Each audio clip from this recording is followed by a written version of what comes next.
तो आदाब, नमस्कार, गुड इवनिंग, सत श्री अकाल। एक बार फिर आप तमाम लोगों का स्वागत है क्राइम तक की कहानी के इस एपिसोड में। उम्मीद है पूरी फैमिली अच्छी होगी, अपना और अपनों का ख्याल रख रही होगी। आज 14 फरवरी।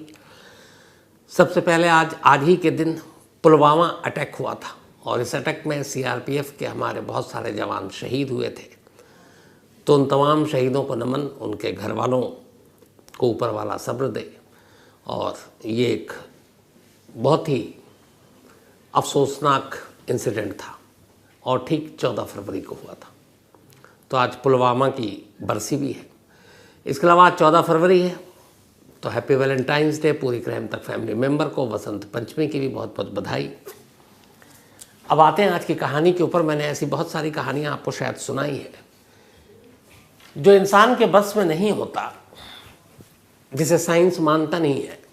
उसे हम आत्मा, जिन, भूत, प्रेत, ये सारी चीज़ें मानते हैं। किसी भी देश के कानून की किसी किताब में इन लोगों का मतलब जिक्र नहीं है, अगर क्राइम के नज़रिए से आप देखेंगे तो। लेकिन ऐसे बहुत सारे इंसिडेंट और केसेस हुए जहाँ पर बाकायदा अदालत और पुलिस थानों के रजिस्टर पर और अदालत के रिकॉर्ड पर भूत प्रेत का जिक्र है, बाकायदा कानूनी किताबों में है। कई ऐसे केसेस हैं जिनको सुलझाने का काम इन्हीं आत्माओं या भूत प्रेत ने किया। आज की कहानी भी एक ऐसी कहानी है जिसमें जब ज्यूरी और अदालत बैठी तो जज के सामने अजीब कश्मकश थी। वो ये कि इस केस का फैसला तो वो सुना रहा है, लेकिन इस बात से भी बच रहा है कि उस भूत का जिक्र इस केस में ना किया जाए, क्योंकि उसका कोई सबूत तो है नहीं, ना उसके किसी वजूद के बारे में कोई पुख्ता तौर पर कह सकता है। लेकिन ज्यूरी मेंबर नहीं माने और जज साहब मजबूर थे। लेकिन ये केस आज भी जिंदा है और आज भी लोग इसे याद करते हैं। और इस केस का एक दूसरा नाम है और वो है ग्रीन बियर काउंटी घोस्ट। जो कहानी सुनाने जा रहा हूँ वो एक कत्ल की कहानी है, लेकिन इस कत्ल में कहाँ से भूत आता है, बड़ी दिलचस्प कहानी है। बात है 1896 1896 की, मतलब आज से 128 साल पुरानी। अमेरिका में एक जगह है, ये जो ग्रीन मैंने आपको बताया कि बियर, ये अमेरिका के वर्जीनिया में ग्रीन बियर एक काउंटी है। उसी काउंटी में एक लड़की रहा करती थी, उसका नाम था एल्वा जोना। एल्वा जोना की उम्र करीब 22-23 साल थी। एक रोज़ अक्टूबर का महीना 1896 की बात, एल्वा जोना की मुलाकात एक नौजवान से होती है। उस नौजवान का नाम था इरास्मस। तो जोना इरास्मस को देखते ही अपना दिल दे बैठती है। फिर दोनों धीरे धीरे बातचीत करते हैं, प्यार होता है और आखिरकार कुछ वक्त के बाद ही अक्टूबर 1896 में दोनों की पहली मुलाकात हुई थी।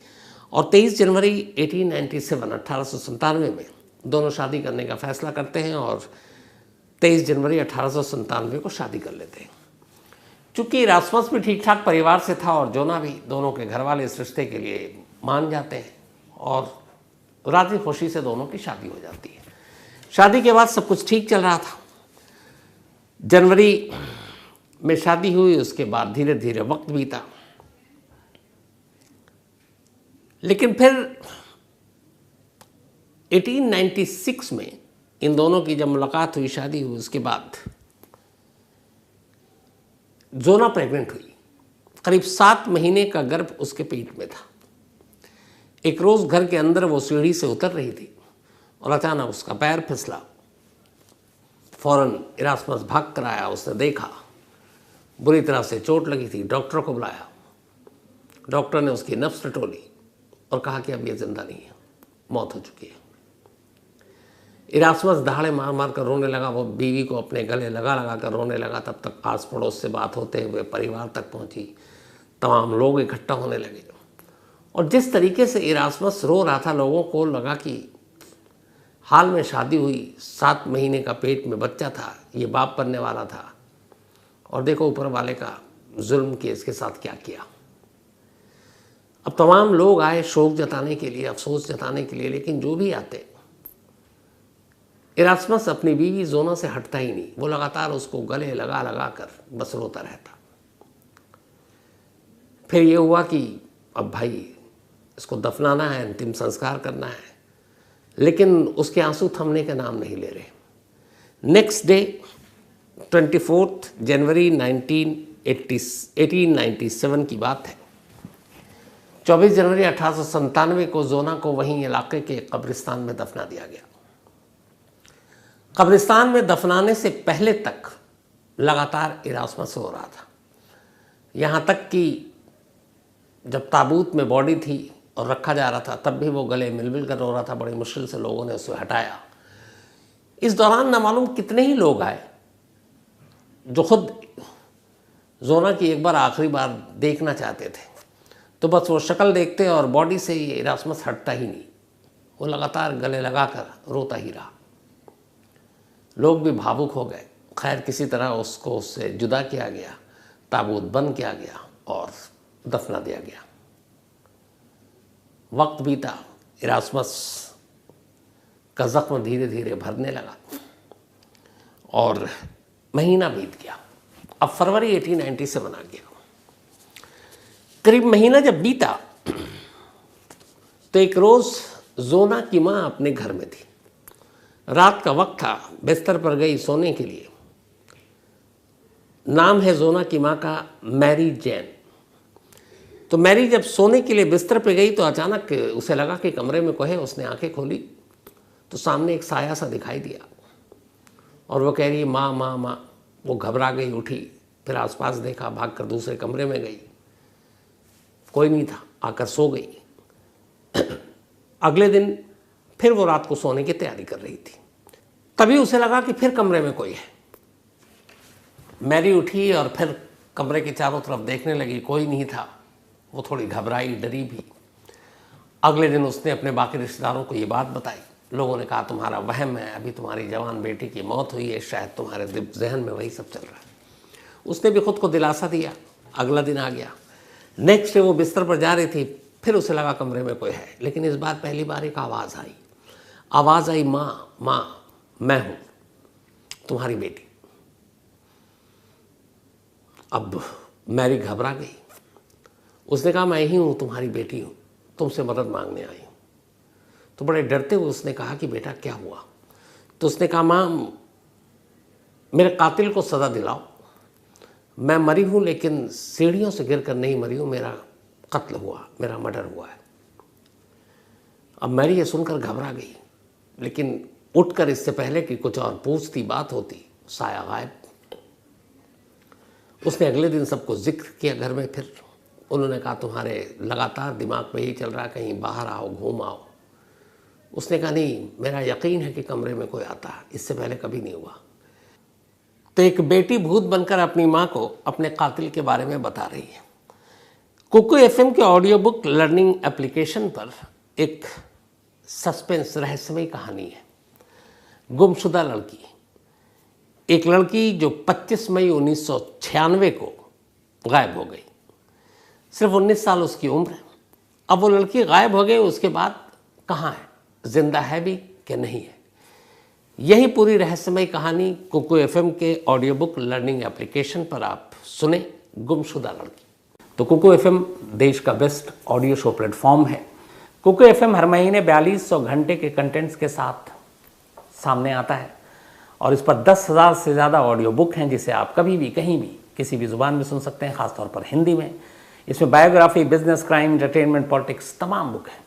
और क्राइम तक फैमिली के लिए ख़ास ऑफ़र है कुकू एफएम ऐप की तरफ से, और वो ऑफ़र है इस बार 50% डिस्काउंट।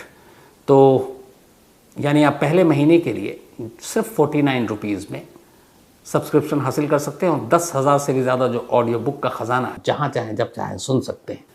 और डिस्क्रिप्शन में लिंक है, तो लिंक में जाएं और क्राइम तक फैमिली के लिए क्राइम 50 कूपन कोड है, उसका इस्तेमाल करें और 50% डिस्काउंट पाएँ। 99 रुपीज़ का सब्सक्रिप्शन पहले मंथ के लिए सिर्फ 49 रुपीज़ में। नेक्स्ट डे फिर हुआ, फिर आई, फिर बात हुई। ऐसे करते करते हफ्ता 10 दिन गुजर गया और एक रोज़ फिर वो अपने कमरे में थी और अब मैरी आदी हो चुकी थी। उसे लगता था कि ये सच में उसकी बेटी है और वो उसकी माँ है, तो जाहिर सी बात है अब वो उसका डर दूर हो गया और लगा बेटी कुछ कहना चाहती है।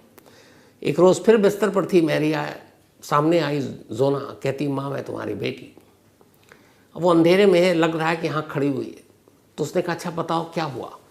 तो उसने कहा माँ मैं सीढ़ियों से गिर कर नहीं मरी हूँ, मेरा कत्ल हुआ है और आप मेरे कातिल को सज़ा दे रहा हो। तो उसने पूछा कि अच्छा पूरी बात बताओ। उसने कहा कि आपको अगर सबूत चाहिए तो मैं अभी इसी वक्त सबूत दे सकती हूँ। माँ ने कहा दो। तो उसने कहा कि मेरे गले पर निशान है और उस निशान से आपको पता चल जाएगा कि मैं सीढ़ियों से नहीं गिरी हूँ, बल्कि मेरा गला घोंट कर मारा गया है और उसके सारे निशान आपको दिखाती हूँ। और वो खड़ी हुई और वैसे ही जैसे फिल्मों में आप देखते हैं कि वो तो सीधी खड़ी है, गर्दन पूरा घूम गया 360 डिग्री में, और अचानक अब उसका चेहरा दिखाई दिया और उसका गर्दन देखा। माँ ने माँ को देखा कि उसके गर्दन पे तो बहुत सारे निशान हैं। उसने पूछा ये क्या है। उसने कहा मेरा गला घोंट कर मारा गया है, मेरे गले की गर्दन की हड्डी टूट गई जिसकी वजह से मैं सांस नहीं ले पाई और मैं मर गई। तो उसने कहा कौन है तुम्हारा कातिल। उसने कहा मेरा कातिल कोई और नहीं, मेरा अपना हस्बैंड, मेरा अपना पति है। इरास्मस ने ही मुझे मारा है। वो कहती क्यों। उसने कहा कि अक्सर वो झगड़ा होता था और मुझे उसके बारे में पता चला था कि मुझसे शादी करने से पहले वो ऑलरेडी 2 शादी और कर चुका है। और इस बात का जब मुझे सच्चाई पता चली तो मैंने उससे पूछा कि तुमने छुपाया क्यों। तो इस बात पे हमारी लड़ाई होती थी। उस रात भी वो आया और मैंने उससे यही जिक्र किया और वो लड़ पड़ा, मैंने भी बोला और उसने गुस्से में मेरा गला दबाना शुरू कर दिया और इतनी ज़ोर से दबाया कि फिर मुझे कुछ याद नहीं। फिर मैं सीढ़ी के नीचे पड़ी हुई थी। माँ ने कहा कि ये तो तुमने कहा लेकिन कौन मानेगा। उसने कहा माँ अच्छा चलो आप एक काम करो, आप जब मैं मरी थी तब तो आप आई थी घर पे, आपने मुझे देखा था, आपने कुछ नोटिस किया था। तो उसने कहा नहीं मैंने क्या, मतलब तुमको देखने के बाद तुम्हारी डेड बॉडी में अपने होश में नहीं थी। उसने कहा माँ आपने तो मुझे पाला है, पोसा है, बचपन से आपने देखा है, मेरी शादी के बाद भी आप घर आती जाती रही है, कभी आपने मुझे नेक गाउन पहनते हुए देखा है, एक ऐसा गाउन जो गले को छुपाए। मैं तो हमेशा स्लीवलेस टाइप का गाउन पहनती थी। मैंने अपने बचपन से लेकर जवानी तक कभी नेक गाउन नहीं पहना। जब मेरी लाश आपने देखी थी तो अब याद है आपको मैंने कौन से कपड़े पहने थे। अब माँ ध्यान देती है और फिर अचानक उसे याद आता है कि हाँ जब मैंने देखा तो मुझे एक चीज़ बड़ी अटपटी लगी थी, और वो इसलिए याद है मुझे कि तुम सीढ़ी से गिरी, 7 महीने की प्रेग्नेंट थी, गाउन लंबा था, तो मैं यही सोच रही थी कि शायद गाउन में तुम्हारा पैर फंस गया और तुम नीचे गिर गई और उस वजह से तुम्हें चोट लगी और तुम्हारी मौत हो गई। और इरास्मस ने हमें यही बताया था। उसने कहा माँ आपको ध्यान देना चाहिए था कि बचपन से जो चीज़ मैंने कभी नहीं की, जो कपड़े मैंने कभी नहीं पहने, जो मुझे पसंद नहीं थे, मैं उस दिन ये गाउन क्यों पहनूंगी। तो उसने कहा इस गाउन से क्या लेना देना। उसने कहा उस नेक तक का गाउन उसने मुझे इसीलिए पहनाया था इरास्मस ने कि मेरे गले पर जो निशान थे चोट के वो कोई देख ना पाए, उसको ढक दिया था उस गाउन से। फिर उसने कहा अच्छा वहाँ दूसरी तीसरी बात पूछती हूँ वो भी बताओ, शायद आपको कुछ अजीब लगा हो। उसने कहा हाँ। बोले जब मेरी मौत हुई आप भी आए, तमाम लोग आए, किसी को भी मेरी लाश के करीब इरास्मस में आने दिया। ये बात माँ को याद थी। उन्होंने कहा कि वो लगातार बेतहाशा तुम्हारी लाश से लिपट कर रो रहा था पूरे दिन, और कोई भी करीब जाता तो वो दूर कर देता। उसने कहा आपने सोचा ऐसा क्यों। एक शख्स जो लगातार रो रहा है कितनी दूर रोएगा, बाकी लोग भी हैं। वो रो नहीं रहा था, वो मेरी लाश से लिपट कर ये नहीं था कि उसको मुझसे बहुत मोहब्बत है, बल्कि वो सिर्फ अपने गुनाह को छुपाने के लिए ऐसा कर रहा था। उसे मालूम था कि अगर उसके लाश के करीब कोई और आया उसके अलावा तो फिर उस गले का ज़ख्म उसको दिखाई दे जाएगा, और जैसे ही गले का ज़ख्म दिखाई देगा तो फिर सच्चाई सामने आ जाएगी। अब माँ ने यह भी कहा कि हाँ ये तो लगातार हुआ, किसी को भी लाश के करीब तुम्हारे आने नहीं दिया। तो उसने कहा लेकिन बेटा डॉक्टर ने तुम्हारे डेथ सर्टिफिकेट पे साइन किया और उसने कहा है कि तुम्हारी एक्सीडेंटल गिरने से डेथ हुई है। उसने कहा मॉम आप जाकर उस डॉक्टर से बात करो, किसी वकील के थ्रू बात करो। उस डॉक्टर का नाम था नैप, डॉक्टर नैप। उसने कहा आप सिर्फ डॉक्टर से इतना पूछना कि क्या उसने मेरी सही एग्जामिन किया था, मुझे सही तरीके से जांच की थी कि मेरी डेथ कैसे हुई, आप ये पता कर लो, और जो भी चीज़ बताई उसको सोचना, पर मेरे कातिल को सज़ा ज़रूर दिलाना, वरना मैं चैन से नहीं रह पाऊंगी। अब ये डिटेल में जब बात हुई तो फिर मैरी घबरा गई, उसे एक एक चीज़ अब याद आने लगा। इसके बाद वो नेक्स्ट डे ही एक वकील के पास पहुंची। एक लोकल वकील था जो वहीं पे रहता था, पब्लिक प्रोसिक्यूटर था। उसने जाकर उस वकील को ये सारी बात बताई। वकील हंसा, बोला मैरी तुम ये क्या बोल रही हो? एक भूत आता है और तुम्हें बताता है कि मेरे गले पे ज़ख्म है, ऐसे मारा, मैंने नेक गाउन कभी नहीं पहनी, मेरी लाश से किसी और को लिपटने नहीं दिया ताकि उसकी सच्चाई सामने आ जाए। अदालत छोड़ो, मुझ पे मैं भी यकीन नहीं करूँगा क्योंकि इन चीज़ों को मैं मानता ही नहीं हूँ। करीब 6-8 घंटे तक मैरी उस प्रोसिक्यूटर के पास बैठी रही और उसे कंफर्म करती रही। उसने कहा कि आप देखो मुझे क्या लगता है कि मैं पागल हूँ, आप देखो मुझे, आपको क्या लगता है कि मेरी बेटी की मौत के सदमे में मैं ऊल जुलूल बातें कर रही हूँ? आप किसी से पूछो, मैं 1 महीने तक नॉर्मल थी।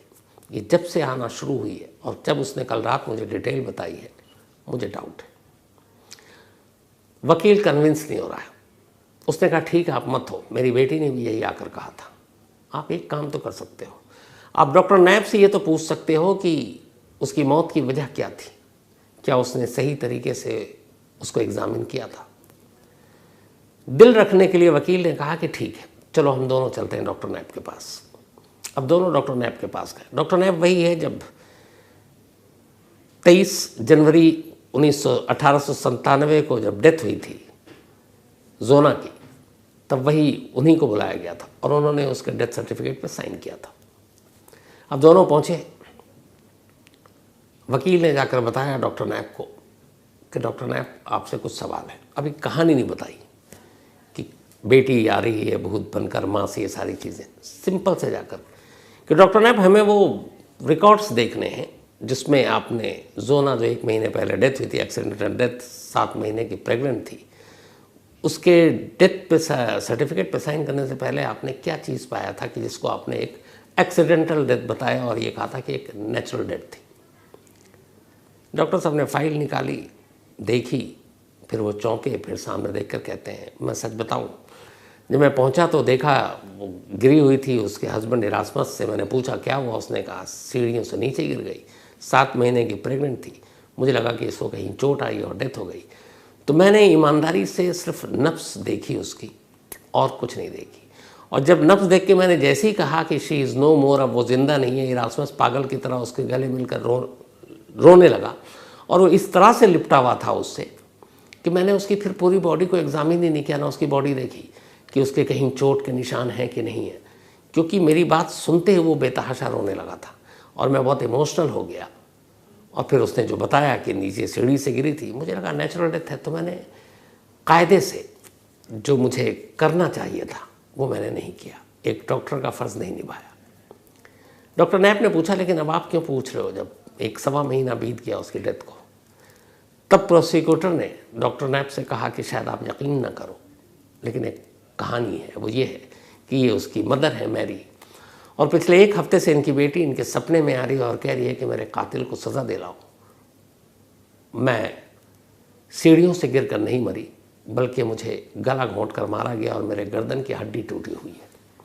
तो बार बार कह रही है मेरे गर्दन की हड्डी टूटी हुई है जिसकी वजह से मैं सांस नहीं ले पाई, और ये कत्ल किसी और ने नहीं किया, मेरे पति ने किया, यानी इरास्मस ने। अब जब डॉक्टर नैप ने यह सुना तो वो भी चौंक गए। उनका ये कैसे मुमकिन है कि कोई आकर कह सकता है? उन्होंने कहा, तो उन्होंने कहा लेकिन प्रोसिक्यूटर से ही उल्टा पूछा कि आप, एक माँ के सपने में बेटी आती है भूत बनकर और वो बताती है, और आप मुझसे आए। मैंने तो अपनी बात ईमानदारी से कही कि हाँ मैंने चेकअप नहीं किया था ढंग से, मैंने डिक्लेयर कर दिया था क्योंकि मुझे कोई फाउल प्ले नज़र नहीं आया और वो बेतहाशा रो रहा था, बॉडी देखने का टाइम नहीं मिला ये उसने देखने नहीं दिया। अब ये सोच रहा हूँ उस पहलू से, लेकिन अब इसका होगा क्या? इस केस में अब क्या कर सकते हैं आप? लाश को दफनाया जा चुका है। तो प्रोसिक्यूटर ने कहा कि अगर लाश को दोबारा निकाल कर उसका पोस्टमार्टम किया जाए तो। डॉक्टर नायब घबराए, उन्होंने कहा कि ये तो बिना अदालत के मुमकिन ही नहीं है, आपको परमिशन चाहिए अदालत की। उन्होंने कहा अदालत से परमिशन लेते हैं। तो डॉक्टर नायब ने पूछा कि अदालत से किस बेस पे आप परमिशन लोगे? यही कि एक भूत सपने में आकर कह रहा है कि उसकी गर्दन की हड्डी टूटी है और उसको तोड़ा उसके पति ने, और इसलिए उसका कत्ल हुआ, या इसके अलावा कोई प्रूफ है आपके पास, कोई तस्वीर लाश की, किसी और ने देखा, कुछ मोटिव इसके पीछे की कहानी, किस झगड़ा होता था, मारता पीटता था, कोई विटनेस? उनका कोई विटनेस नहीं, बस इनकी माँ ये मैरी खड़ी हुई और यही सारी कहानी लेकर आई। बोले बहुत मुश्किल है, फिर भी कोर्ट में अप्लाई करके देखो। अब वकील ने कोर्ट में अप्लाई कर दिया कि एक ऐसा केस है और जिसकी मौत हुई है वो खुद सपने में आती है और अपने माँ को बताती है। पहले तो अदालत ने कहा यह क्या बेवकूफ़ी है, ऐसे थोड़ी होता है, माँ का वहम हो सकता है, उसकी बेटी है, कुछ चीज़ें। यहाँ पे प्रोसिक्यूटर या वकील जो है थोड़ा सा होशियार था, उसने साथ में एक पैरा और जोड़ दिया। उसने कहा ये सस्पिशियस डेथ इसलिए भी है कि डॉक्टर नैप ने खुद ये बयान दिया है कि उन्होंने बॉडी को पूरा एग्जामिन नहीं किया था, कॉज ऑफ डेथ वो पुख्ता तौर पर नहीं जानते थे, इसलिए कि जैसे ही उन्होंने उसको डेड डिक्लेयर किया उसका पति उसके गले रख कर रोने लगा और फिर लाश का पीछा ही नहीं छोड़ा। तो ये हो सकता है उसका एक बहाना तरीका, ताकि लाश के जो इंजरी मार्क हैं उसको छुपा सके। कोर्ट ने डॉक्टर नैप को बुलाया, बोला कि ये जो लिखा है ये आप सच है। डॉक्टर नैप ने बहुत ईमानदारी से जवाब दिया, जी यही सच है, मैं गया था लेकिन मैंने पूरी तरह एग्जामिन नहीं किया और मुझे जो उसके हस्बैंड ने कहा था उस हिसाब से मुझे लगा ये एक्सीडेंटल डेथ है, तो मैंने डेथ सर्टिफिकेट बना दिया था। तो अदालत ने कहा कि यहाँ अब डाउट हो चुका है, डाउट ये है कि ये एक्सीडेंट है या डेथ है, लेकिन हम ये अदालत भूत के बयान पे कैसे भरोसा करें। अब यहीं पे आ गया कि भूत और फैक्ट्स, बाकायदा ये सब रिकॉर्डेड है कोर्ट में, वर्जीनिया केस। तो वकील ने कहा कि डॉक्टर साहब आप, जज साहब आप भूत और इन सारी चीज़ों को हटा दीजिए, कानून में इसके लिए कोई जगह नहीं है। लेकिन अगर ये डॉक्टर साहब स्टेटमेंट दे रहे हैं कि उन्होंने डेथ सर्टिफिकेट उनकी सही भी है कि नहीं, ये खुद कंफर्म नहीं है, और माँ और हालात जो बता रहे हैं कि कोई भी शख्स उस लाश को करीब से देखा ही नहीं, क्योंकि उसने देखने नहीं दिया पति ने, वो रोने का बहाना कर रहा था लिपट लिपट कर। तो इस डाउट, इस शक के आधार पर कम से कम सच्चाई सामने आए, उस लाश का पोस्टमार्टम हो जाए तो क्या बुरा है। अदालत ने कहा कि ठीक है इसका फैसला करेंगे, लेकिन जूरी करेगी। तब जूरी सिस्टम होता था, एक जज बाकी उसी शहर के मुअज़्ज़िज़ लोग, ख़ास लोग, अलग अलग तबके के। जूरी का गठन हुआ, जूरी को बुलाया गया, उनके सामने यह केस रखा गया कि एक मौत हुई है, एक जिसकी मौत हुई है वो भूत बनकर अपनी माँ को यही बातें बता रही है, और डॉक्टर खुद कह रहा है कि हाँ मैं नहीं कह सकता कि ये मौत एक्सीडेंटल है या मर्डर है। तो मांग ये है कि इस लाश को कब्र से दोबारा निकाली जाए और पोस्टमार्टम। तो ज्यूरी मेंबर अपना फैसला दें। ज्यूरी मेंबर ने एक तरफा फैसला दिया, उन्होंने कहा कि यहाँ पे डाउट है तो बिल्कुल लाश को बाहर निकालनी चाहिए कब्र खोदकर। अदालत ने फैसला सुना दिया। अदालत के फैसले के बाद 22 फरवरी 1897, 22 फेब 1897, यानी कि दफनाने के लगभग 28 दिन के बाद पूरी टीम पहुंची, कब्र से लाश को बाहर निकाली गई, मोर्चरी ले जाई गई, उसके बाद उसका पोस्टमार्टम हुआ।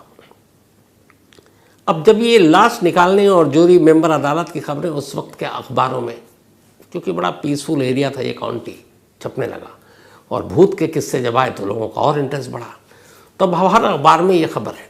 अब सभी जगह पे इंतज़ार हो रहा है कि पोस्टमार्टम रिपोर्ट क्या कहती है। 3 दिन लगे पोस्टमार्टम रिपोर्ट आने में। 3 दिन के बाद जब पोस्टमार्टम रिपोर्ट सामने आई, हर अखबार फ्रंट पेज पर यही स्टोरी थी। स्टोरी ये थी कि एक भूत ने अपनी माँ से जो कुछ आगे कहा वो सच था। जो जोना थी उसके गर्दन की हड्डी टूटी हुई थी, उसके गले पे चोट के निशान थे, खरोश के निशान थे, और उन निशानों को अगर कोई वो गर्दन खुला होता, ओपन होता, तो अपनी नंगी आंखों से देख सकता था। लेकिन उसे नेक तक का गाउन पहनाया गया था ताकि यहाँ तक का कोई निशान दिखे नहीं, और निशान यहाँ पे था। दूसरा, लाश के करीब किसी को आने नहीं दिया गया। तो पोस्टमार्टम रिपोर्ट ने वही चीज़ बताई जो मैरी को उसकी बेटी ने आकर बताई थी। पोस्टमार्टम रिपोर्ट आने के बाद क्लियर हो गया कि जोना की डेथ एक्सीडेंटल नहीं बल्कि एक मर्डर था, और पेट में 7 महीने का बच्चा था। फ़ौरन इस मर्डर के बाद अदालत के हुक्म पर पुलिस को कहा गया जांच करो, और जांच के फ़ौरन बाद इरास्मस को गिरफ्तार कर लिया गया। गिरफ्तार करने के बाद उससे पूछताछ हुई। थोड़े ही वक्त के बाद इरास्मस ने अपना जुर्म कबूल कर लिया। उसने कहा हाँ, उस रात मेरा झगड़ा हुआ क्योंकि उसे मेरी पिछली 2 शादियों के बारे में पता चल चुका था। एक बीवी से उसका डिवोर्स हो गया था और दूसरी बीवी भी शादी के 1 साल के बाद रहस्यमय तरीके से गायब हो गई थी। उसका कोई सुराग नहीं मिला। तो पुलिस ने उसके बयान के बाद अदालत में यह मामला पेश किया। अदालत में जब ये मामला पेश किया तो 22 जून 1897 से ये ट्रायल शुरू हुआ और इस ट्रायल के बाद दोनों तरफ से सारी चीज़ें रखी गई, जूरी मेंबर बैठे। अब जब ट्रायल जा रहा था तो पूरे ट्रायल में बार बार जो जूरी मेंबर थे वो फोकस कर रहे थे जोना के भूत पर कि ये जोना ही थी जिसने इस केस को खोला। वो अपनी माँ के पास आती और कहती कि मेरा कत्ल हुआ है, मेरी मौत नेचुरल नहीं है और मेरा कातिल कोई और नहीं, मेरा पति है, मेरी गर्दन की हड्डी टूटी है। और हर बात साइंस ने प्रूव किया पोस्टमार्टम रिपोर्ट के जरिए। तो जूरी मेंबर ने बार बार कहा कि इस कत्ल का जो चश्मदीद है वो एक भूत है। जज साहब बड़े उहापों में थे कि कानून की पूरी किताब में कहीं लिखा नहीं है कि इन चीज़ों के आधार पर कोई फैसला सुनाया जा सकता है। जो चीज़ दिखाई न दे, जो चीज़ सुनाई ही न दे, उसका बयान या उसकी गवाही पर आप कोई मुकदमे का फैसला नहीं सुना सकते। लेकिन जज एक तरफ, जूरी मेंबर सारे एक तरफ। आखिरकार बीच का रास्ता निकाला गया। जज साहब ने जूरी मेंबर की सारी बातें मानी और कहा कि लेकिन कानून की मर्यादा को सामने रखते हुए मैं अपने फैसले में घोस्ट शब्द का इस्तेमाल नहीं करूँगा। लेकिन हाँ, ये फैक्ट है कि ये केस जोना की आत्मा, भूत, आप जो भी कहें, उसने आकर सुलझाया और फिर 1 महीने बाद कब्र से बाहर लाश निकली तो सिर्फ उसकी वजह से, और उसकी गवाही उसकी माँ ने दी। इस पूरे मामले में जब उसकी माँ को कोर्ट में पेश किया गया गवाह के तौर पर, तब भी कोर्ट में बहुत ड्रामा हुआ। जो इरास्मस के वकील थे उन्होंने भरी अदालत में मैरी को एक तरह से दिमागी तौर पे पागल और ये सब करार देने की कोशिश की कि अच्छा आपको भूत दिखाई दिया, अच्छा वो कैसी थी, क्या पहन कर आती थी, ये था, 360 डिग्री में उसने अपना सर घुमा दिया, जख्म के निशान थे। लेकिन मैरी की लोगों ने तारीफ़ की कि वो एक जगह भी न डगमगाई, न उनके वकीलों के बहकावे में आई, और उसने हूबहू वही स्टेटमेंट दिया जो इस केस की शुरुआत में उसने अपने प्रोसिक्यूटर को दिया था, जो डॉक्टर कैप को बोला था, नैप को, और जो फिर उसने अदालत में, पुलिस में अपना बयान दिया था। वो उसने एक एक चीज़ हूबहू पॉइंट टू पॉइंट वही बोली जो पहले दिन से वो कह रही थी, भटकी नहीं। और आखिरकार मैरी के इस बयान, जोना की उस बताने का जो था कि मेरी मौत कैसे हुई, अदालत ने 11 जुलाई 1897 को इरास्मस को अपनी वाइफ जोना के कत्ल का गुनहगार ठहराया और उसे उम्र कैद की सज़ा दी, लाइफ इम्प्रिजमेंट। जब उसे उम्र कैद की सज़ा हुई और ये बात सारी हो गई तो उसे जेल भेज दिया गया। जेल में बहुत सारे कैदी बंद थे।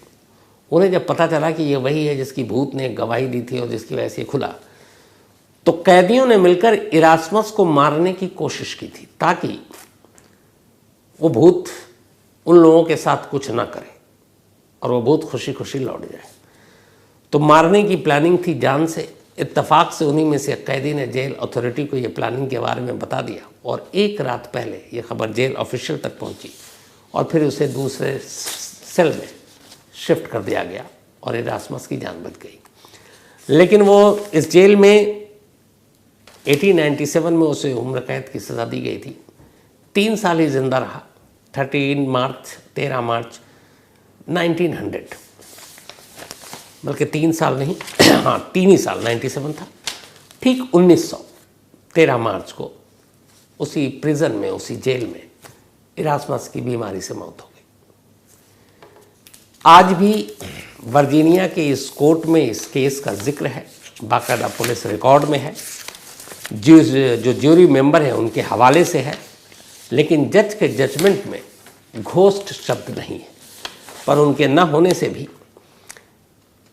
ग्रीन बियर काउंटी घोस्ट, ये स्टोरी वहाँ के लोगों को आज भी पता है। तो ये थी आज की कहानी। अब कहानी ख़त्म करूँ उससे पहले वही अपना सिलसिला। आज अमन जोशी, इनका जन्मदिन है, तो हैप्पी बर्थडे अमन। राजकुमार चौरसिया, इनका भी आज जन्मदिन है। Happy birthday Rajkumar ji. और ये भेजा है मानसी चौरसिया जी ने, उनके हस्बैंड है राजकुमार। डेजी कांडा का भी आज बर्थडे है, तो हैप्पी बर्थडे डेजी। और नैना एंड वरुण ने भेजा, उनके बिटिया हैं ये। चंदन, कल इनका बर्थडे था, तो बिलेटेड हैप्पी बर्थडे चंदन। और ये भेजा किशोर सिंह राजपुरोहित ने। साथ ही प्रतीक श्रीवास्तव, इनका भी बर्थडे है, तो हैप्पी बर्थडे प्रतीक, रितेश ने भेजा है। इसके अलावा स्वीकृति शर्मा, इनका भी आज जन्मदिन है, तो हैप्पी बर्थडे स्वीकृति। और ये भेजा है ऋषि सिंह ने। आज 14 फ़रवरी वैलेंटाइन डे। आज के एक लिस्ट से मुझे साफ पता चल रहा है कि लोग वैलेंटाइन डे के दिन ज़्यादा शादी करते हैं। पता नहीं, रिपोर्ट तो यही कह रहा है, बाकी आप अभी सामने आपके रखता हूँ। अश्विनी और अनिल भाईक, इन दोनों की आज मैरिज एनिवर्सरी है। Happy marriage anniversary Valentine day के दिन, very good. Ruby and Zeeshan Ansari, इन दोनों की भी आज वैलेंटाइन डे के दिन एनिवर्सरी। तो रूबी और जीशान बहुत बहुत मुबारक, बधाई। भोला ने भेजा है। मानवी एंड जोसेफ नेपाल से हैं, इन दोनों की भी आज मैरिज एनिवर्सरी है, तो आप दोनों को बहुत बहुत बधाई, मानवी और जोसेफ। साथ ही happy marriage anniversary Preeti and Ankit, और पक्का आप दोनों से मुलाकात भी होगी। इसके अलावा नमिता और रोहन प्रांचपे, इन दोनों की भी आज एनिवर्सरी है, तो happy marriage anniversary Namita and Rohan, Canada से हैं ये। साथ ही राधा देवी और चुन्नी लाल, ये चूरू से हैं राजस्थान, आप दोनों को बहुत बहुत बधाई। सुप्रिया और श्रीकांत मोटारबार, इन दोनों की भी आज मैरिज एनिवर्सरी है, तो हैप्पी मैरिज एनिवर्सरी। तो देखा आपने लिस्ट, वैलेंटाइंस डे, मैंने कहा ज़्यादा लोग शादी करते हैं, और इनमें से तो नाम नहीं लूँगा। एक शख्स ने बड़ा अच्छा मेल लिखा, उन्होंने लिखा आज मेरी वाइफ की मैरिज एनिवर्सरी है, तो प्लीज़ विश कर दीजिएगा। अब मैं सोच रहा था खाली उनकी वाइफ को ही कर देता, आज उनको छोड़ देता। पता नहीं इनकी वाइफ की मैरिज एनिवर्सरी आज थी, इनकी पता नहीं कब होगी, मुझे नहीं मालूम, पर इन्हीं में से एक हैं वो। अब आप लोग पहले बूझिए कौन हो सकते हैं। Pawan Kumar Dubey, thank you so much. Haris Dhasmana, एक कहानी की फरमाइश की है। जहीद अंसारी और Naseema ji, thank you so much आपके मेल के लिए, और एक कहानी की फरमाइश की है, वो भी सुनाऊंगा। साथ ही मनोहरन, इन्होंने कहानी की फरमाइश की है।